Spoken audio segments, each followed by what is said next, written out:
What is up, everyone? It's me, Zero, here, and today we're going to be talking about my dragon deck. This is one of my favorite decks to play with, as dragons are my favorite creature type in Magic the Gathering. The goal of this deck is to get dragons out cheap and then run over my opponents with their massive power. Some of the focus with this deck is the ancient dragons themselves, predominantly copper and gold. Sometimes I will use bronze because I do like the +1/+1 counters, but I mainly like going after those treasure and fairy dragon tokens. Because at the end of the day, who doesn't love rolling a d20? Now, getting to the deck list. Trying to get your dragons out cheap, you're going to need some help with mana. So I highly recommend running Prismatic Omen. It allows lands to be every basic land type in addition to the others. I think this is a highly underrated card and highly recommend you putting it in. A couple other cards that help with the mana in this is going to be the Lapis, Carnelian, and Jade Orbs of Dragonkind. They allow you to get multiple different effects as well when you bring them in with dragons, such as most important one being the Carnelian. Allowing haste and being able to strike first when you get onto the battlefield is very big in Magic for those who are new to the game. Then we have three creature cards that can actually reduce the cost of your dragons coming into the battlefield. The first one being Dragon Lord Servant, which is 1 in a red. Dragon spells you cast cost 1 less to cast. It's a 1/3, so it helps out early game being able to have a blocker. The second one being Dragon Speaker Shaman, which is 1 a red and a red. Human Barbarian Shaman. Dragon spells you cast cost 2 less to cast. It's 2/2, so it got a little bit of damage. Not a lot, but it's good to have early game. The third one being a legendary creature, Sarkhan, Soul of Flame, Human Shaman. Cost 1 a blue and a red. Dragon spells you cast cost 1 less to cast. Whenever a dragon enters the battlefield under your control, you may have Sarkhan Soul of Flame become a copy of it until end of turn, except its name is Sarkhan Soul of Flame and it's legendary in addition to its other types. Speaking of making copies, Miram Sentinel Worm is probably one of the next dragons you want to slot into this deck. Being a 6/6 dragon spirit that costs 3 green, blue, and red with Ward 2 and flying is by itself amazing. But then you get to the ability. Whenever another non-token dragon enters the battlefield under your control, create a token that's a copy of it, except the token isn't legendary. And you're going to want to be able to make copies of the dragons in this deck. Starting with the Ancients. Ancient Copper Dragon, a 4 and 2 red, Elder Dragon that is a 6/5 with flying.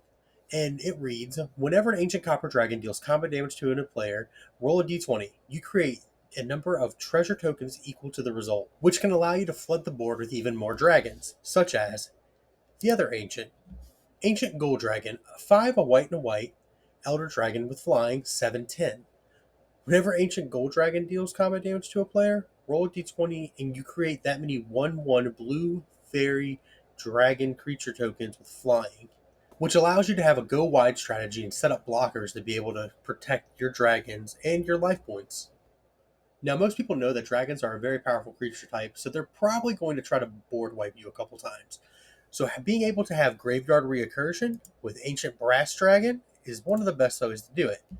5, a black and a black, Elder Dragon, 7/6 with flying, that when it deals damage, it actually allows you to roll a d20 and you put any number of target creature cards with total mana value X or less from graveyard onto the battlefield under your control, where X is once again the result of the d20 roll. The next Ancient Dragon is Ancient Bronze Dragon, which is 5 a green to green, flying Elder Dragon, 7/7. Whenever Ancient Bronze Dragon deals combat damage to a player, roll a d20. You get to put that many X +1/+1 counters on up to 2 target creatures. That can be very powerful, being able to boost possibly a couple other smaller creatures you have.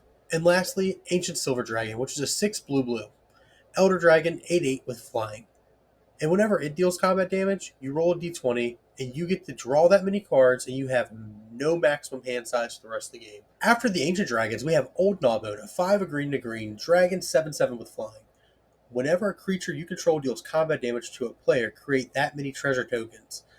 So if Old Gnawbone hits by himself, that's at least 7 right there.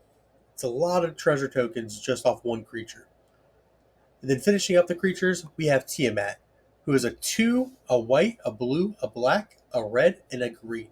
Dragon God, 7/7 with flying. Now this is my wild card. When Tiamat enters the battlefield, if you cast it, search your library for up to 5 dragon cards not named Tiamat that each have different names, reveal them, put them into your hand, then shuffle. Now, I admit I don't always draw the 5 dragons. I sometimes only do 2 to 4. The reason being, I don't want all my dragons in my hand and to have to exile my hand or discard my hand in the middle of a game and lose these dragons. Now, sticking to the theme of dragons, one card I run in this deck is Tipple of the Dragon Queen, which allows you to pick what mana color you want to come in, but you do have to reveal a dragon to be able to put that as a non-tapped land on the field. Another thematic card I run is Dragon's Horde. Dragon Horde allows you to create counters on it as dragons enter the battlefield, and you can remove those gold counters and draw a card. It's a very good way to have a card draw engine and allow you to be able to get some more dragons in your hand, possibly. Now, two cards I do recommend running is Crux of Fate, which allows you to destroy all dragon creatures or all non-dragon creatures, which can be big getting into the late game and trying to hit your opponent if they're running angels or have blockers set up for you where you can't do anything to get around them. And then I also run Dragon's Fire. Dragon's Fire is an instant that deals 3 damage to target creature or planeswalker unless you reveal a dragon card and it deals damage equal to the power of that card to the creature instead. And on the subject of removal, I do recommend running some spells that can eliminate your opponent's creatures, artifacts, enchantments, auras, whatever they got on the battlefield. One creature I run is actually a planeswalker. It's Nicola Bolas Dragon God, who's a blue, 3 black, and a red.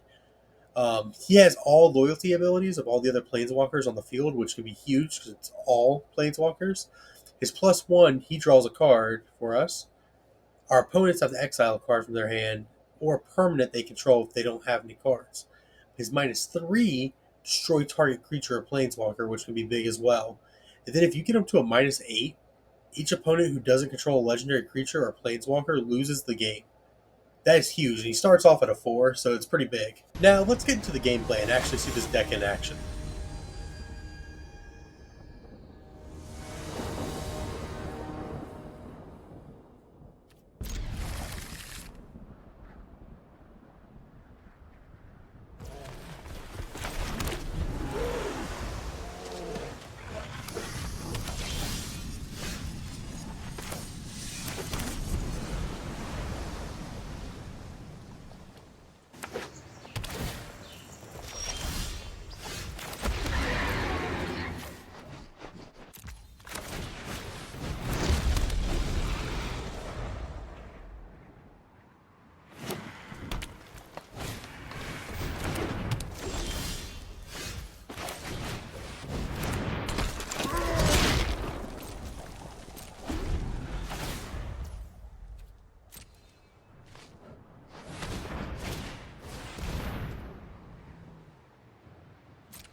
Thanks for watching once again, guys. Make sure you put your suggestions in the comment section. Drop a like if you liked the video, and subscribe if you want more content.